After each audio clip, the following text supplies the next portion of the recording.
ஒரு வியாபாரி கிட்ட ஒரு கழுதை இருக்குங்க. அந்த கழுதை ரொம்ப சோம்பேறித்தனமா இருக்கு. அந்த வியாபாரி உப்பு வியாபாரம் செய்யக்கூடியவர். ஆத்த கடந்து போகும்போது உப்பை சுமக்கிறதுக்காக அந்த கழுதையை அவர் பயன்படுத்துறாரு.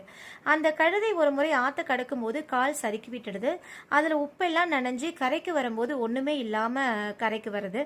அதை ரொம்ப சுலபமா இதை இப்படியே நம்ம செய்யணும் அப்படின்னு சொல்லி தினமும் இந்த தவறை அந்த கழுதை செய்ய ஆரம்பிக்குது.